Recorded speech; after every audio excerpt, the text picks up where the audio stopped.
ఉమ్మడి ఆంధ్రప్రదేశ్ విభజన జరిగిన తర్వాత ఏపీకి తీవ్ర నష్టం జరిగిందని సీఎం జగన్ తెలిపారు.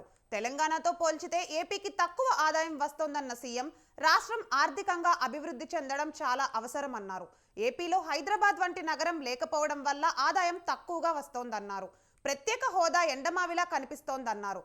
కేంద్రంలో ఏ పార్టీ అధికారంలోకి వచ్చినా పూర్తి స్థాయి మెజారిటీ రాకూడదని కోరుకుంటున్నానన్న జగన్మోహన్ రెడ్డి అప్పుడే ఏపీకి న్యాయం జరుగుతుందని తెలిపారు.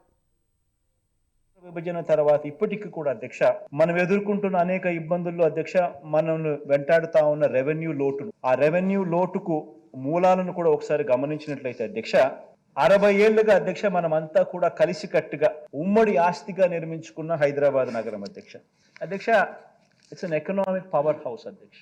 నేను మాటి మాటికి నేను విశాఖపట్నం ఎందుకు చెప్తాను అని అంటే ఎందుకు అంతగా దాని గురించి ప్రస్తావిస్తానంటే దానికి కారణం ఏంటి అధ్యక్ష, ప్రతి రాష్ట్రానికి ఒక ఎకనామిక్ పవర్ హౌస్ ఉండాలి. ఒక ఎకనామిక్ పవర్ హౌస్ అనేది రాష్ట్రానికి లేకపోతే ఒక హైదరాబాదో ఒక బెంగళూరు ఒక చెన్నైయో ఇటువంటి నగరాలు ఏ రాష్ట్రానికైనా లేకపోతే రాష్ట్రానికి సంబంధించిన ఆదాయాలు ఎప్పటికీ పెరగవు.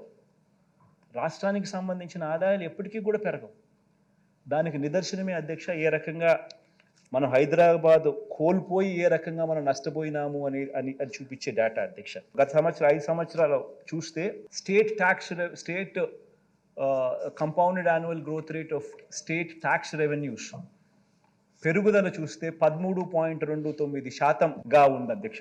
అదే పెరుగుదల అదే మాదిరిగానే అదే పర్సంటేజ్ 13.29% గ్రోత్ రేట్తో అడుగులు ముందుకు పడిందంటే ఆదాయం రాష్ట్ర ప్రభుత్వానికి ఈ ట్యాక్స్ రెవెన్యూస్ రూపకంలో 2,24,603 కోట్ల రూపాయలు రావాల్సింది అధ్యక్ష.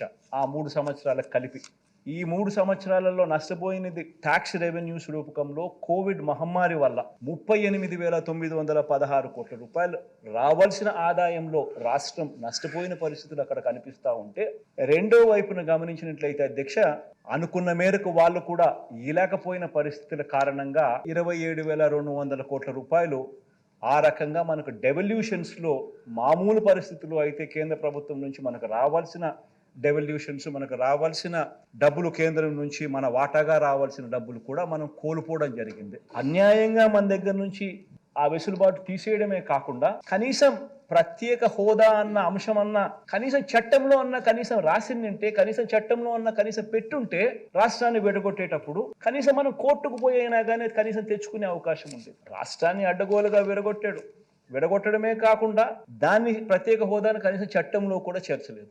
దీని దెబ్బకు మన మీద ఆధారపడి ఉండే కేంద్ర ప్రభుత్వం కేంద్రంలో వస్తే తప్పనిచ్చి మన కర్మ కొద్దీ మనకు ప్రత్యేక హోదా అనేది ఒక ఎండమావిగా తయారై కనిపిస్తూ ఉంది అధ్యక్ష. నిజంగా ఒక్కొక్కసారి బాధ అనిపిస్తుంది. కేంద్రంలో ఉన్న ఏ ప్రభుత్వం వచ్చినా కూడా వాళ్ళకు అబ్సల్యూట్ నెంబర్లు రాకూడదు అని చెప్పి మనస్ఫూర్తిగా కూడా కోరుకుంటా ఉన్నాం.